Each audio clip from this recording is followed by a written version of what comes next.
Today, we wrap up our three-part series on common SAT prep mistakes. The last 2 weeks, we discussed test prep timing and the assumption that the SAT is the only option. Now let's explore practice timing. I've noticed that with our students in our SAT and ACT programs, even though the time commitment for students' daily practices is just 30 to 40 minutes per day, 5 days a week, students will skip days or even a whole week of practices because their school workload was heavy. Now, before I get accused of not valuing students' education, let me state for the record that I was a math and Spanish teacher for 8 years in both private and public schools. Go Highlanders. So I absolutely believe students should give their best effort in their classes. However, until their junior year, most students haven't been so busy that they just didn't have enough time in the day to get everything done. These days, students have their sports practices and games, their club meetings, homework for their AP and general courses, tests to study for, tutoring sessions, volunteer work, and, on top of it all, standardized test practice. It's exhausting just saying it all. As adults, we've learned that there just isn't enough time in the day to do everything on our to-do list. So,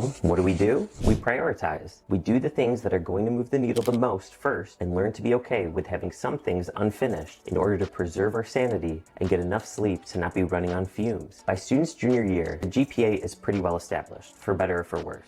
So, when they're completing a 10-week SAT or ACT program, what should be the top priority? Schoolwork or standardized test prep? Will doing their standardized test practice around midnight after they've completed all their homework for school produce quality test scores that will give them their best shot at not only admission into their desired university, but also scholarship so they don't spend the first several years of their career paying off their student loans? I doubt it. Or will 10 weeks of their course load taking a slight hit in order to prioritize standardized test prep make their GPA plummet? Again, I don't think so.